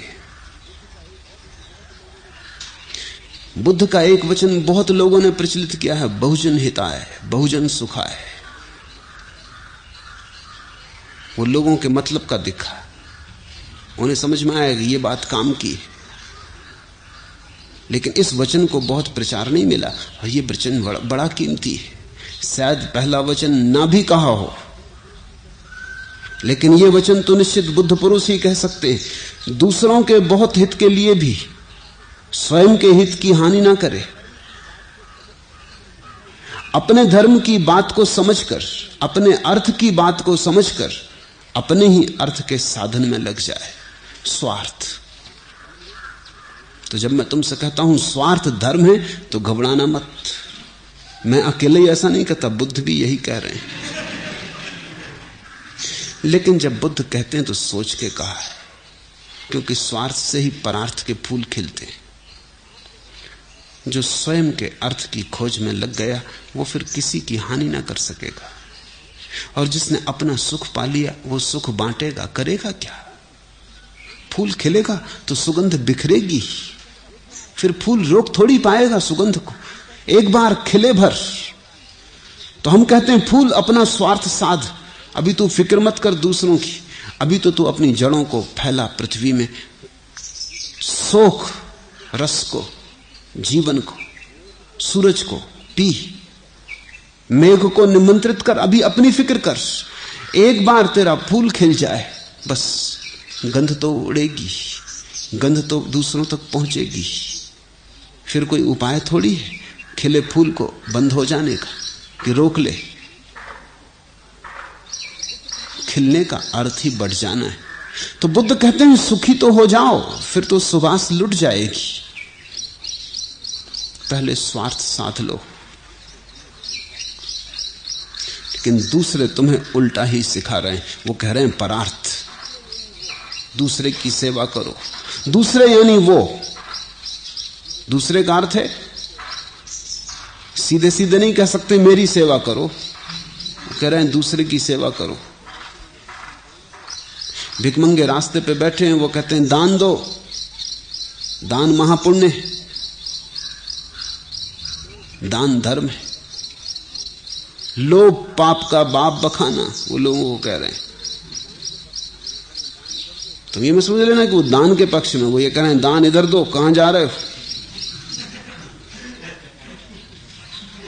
एक बार दान के पक्ष में हो जाओ, उनका भिक्षा पात्र तो फैला ही हुआ है। बड़ी मुश्किल में डाल देता है भिखारी जब रास्ते पे अचानक मिल जाता है। तुम ना भी देना चाहो तो बेइज्जती की हालत खड़ी कर देता है, चार तरफ लोग देखने लगते। इसलिए भिखारी कभी तुम अकेले हो तुम्हें नहीं छेड़ता, जब चार जन चारों तरफ हो तब पकड़ता है। अकेले में तुम कहोगे जा चुप, मस्त तड़ंग है, काम कर। लेकिन अगर बीच बाजार में उसने पैर पकड़ लिया, जहां प्रतिष्ठा दांव पे लगा देता है, वो तुम्हारी प्रतिष्ठा, लोग चारों तरफ देखने लगे। अब अगर तुम 2 पैसे के लिए झंझट करते हो तो लगता है ये जरा महंगा सौदा, लोग क्या कहेंगे। लोग पाप का बाप बखाना। और दान पुण्य तुम करना भी नहीं चाहते, फिर भी करते हो। मुफ्त की वाह वाह से पूछो, ये चारों तरफ के लोग कहेंगे बड़े दानी। चित्त बड़ा प्रसन्न ना भी हो तो भी तुम दे के प्रसन्नता दिखाते हो, भीतर से देना भी नहीं चाहते। यही दशा है। लोग कहते हैं अपना कर्तव्य पूरा करो, करते हो तुम, क्योंकि दब गए हो संस्कारों से।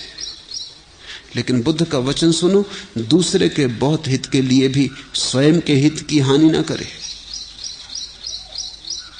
ये ऊपर से तो दिखता है कि बुद्ध जैसे तुम्हें स्वार्थ सिखा रहे हैं, परार्थ के विपरीत, लेकिन वो जानते हैं कि वस्तुतः स्वार्थ कभी परार्थ के विपरीत है ही नहीं। जिसने अपने को न दिया वो दूसरे को क्या देगा। कंजूस दूसरे को नहीं देता, ऐसा थोड़ी, अपने को ही कहां देता है। तुम जरा कंजूस को गौर से देखो, वो अपने को कहां देता, उसके कपड़े तो देखो। कहते हैं निजाम हैदराबाद जब तख्त पर बैठे तो जो टोपी उनने पहनी थी जब मरे 40 साल बाद वही पहने हुए थे। गंदी हो गई थी, उसको धुलवाते नहीं थे क्योंकि खराब ना हो जाए, बास आती थी, एक ही टोपी से गुजार ली। कहते हैं कि जब लोग सिगरेट वगैरह पी के चले जाते, अधजली छोड़ जाते, तो एस्ट्रे में से उठा के रख लेते थे निजाम हैदराबाद खुद के पीने के लिए। तुम्हें भरोसा भी ना आएगा, क्योंकि निजाम हैदराबाद पृथ्वी के सबसे बड़े धनी आदमी थे। अब तक उनकी संपत्ति का ठीक आकलन नहीं हो सका। उनके पास इतने हीरे जवाहरात थे, सारी गोलकुंडा की खदान उनके ही घर आ गई थी कि साल में जब एक दफा उनके हीरे जवाहरातों को धूप दिखानी पड़ती थी तो 7 महलों की छतें भर जाती थी। और यह आदमी सिगरेट के टुकड़े बीन रहा है। कंजूस दूसरे को नहीं देता, यह तो दूसरा नंबर का कदम है। पहले नंबर का कदम तो वो अपने को नहीं देता। कंजूस गरीब की तरह रहता है, अमीर रहता गरीब की तरह, मरता गरीब की तरह। मैं बहुत से धनी लोगों को जानता हूं, जैसे गरीब मैंने धनी आदमियों में देखे वैसे गरीबों में नहीं देखे। गरीब तो कभी कभी धनी भी हो जाता है, अमीर गरीब ही रहता है। एक पैसा नहीं छूटता, अपने लिए ही नहीं छूटता, और बहाने खोज लेता है अमीर, बहाने खोज लेता है। सादगी, निजाम हैदराबाद भी यही कहते थे कि मैं सादा सीधा आदमी, सादगी, इसलिए टोपी 40 साल तक पहने हुए। भाड़ में फेंको इस सादगी को, ये सादगी नहीं है। ये आदमी अच्छी शब्दों के भीतर छिपा रहा है। ये बदबू आने लगी सादगी में। ये सादगी बीमारी हो गई। ये सादगी है पिए हुए सिगरेट के अधजले टुकड़े इकट्ठे करना।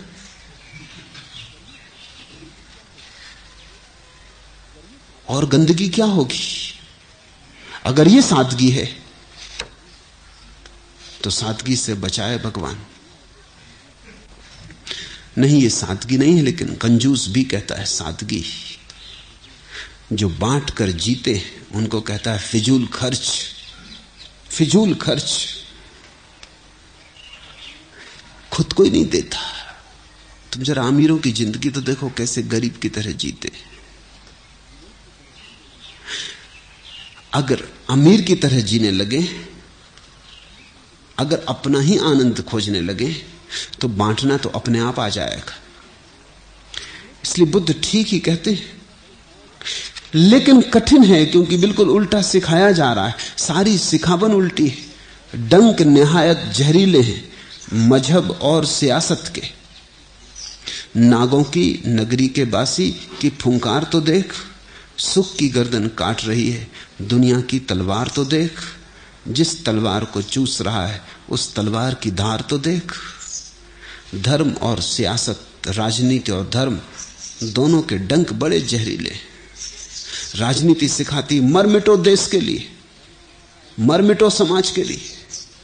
धर्म सिखाता है इस्लाम खतरे में, हिंदू धर्म खतरे में, मर मिटो। सभी सिखाते मर मिटो, कोई कहता नहीं जियो भी। मरने के पहले जी तो लो। मरोगे क्या खाक, मरे हुए हो। जीवन तो चाहिए। सब उत्सुक हैं तुम्हारे मरने में। तुमने कभी सुना कोई तुमसे कहता है जियो धर्म के लिए? मेरे सिवाय कोई नहीं कहता। जियो राष्ट्र के लिए, जियो मनुष्यता के लिए, जियो भगवान के लिए नहीं। वो सब कहते हैं मरो, खतरा है भगवान पे। ये भी कोई भगवान हुआ जिस पर खतरा है और तुम्हें मरना पड़ रहा है? ऐसे भगवान को ही मरने दो। कहते हैं राष्ट्र के लिए मरो। राष्ट्र है क्या भला? आदमी है, आदमियों का जोड़ है। जोड़ के लिए कोई मरने का सवाल है? राष्ट्र है कहां? व्यक्ति है, बस असलियत तो व्यक्ति की है, राष्ट्र तो झूठ है, राजनीतिज्ञ का झूठ है। कहीं तुमने राष्ट्र से मिले? तस्वीरें तुमने देखी होंगी भारत माता की, रथ पे सवार हैं, शेर सिंह जुते हैं, हिंदुस्तान का नक्शा बना है। मगर कभी मिलना हुआ भारत माता से? माताएं मिलती हैं, भारत माता कहीं नहीं मिलती। झूठ है, राजनीति का झूठ है, और ऐसे ही धर्म के झूठ है। मंदिर का भगवान है, मस्जिद का खुदा है, खतरे आ जाते हैं, मरो। तुम्हें सब सिखाया है लोगों ने मरने के लिए, कुर्बान हो जाओ। पर कुर्बान हो जाओ, जीवन सिर्फ कुर्बानी के लिए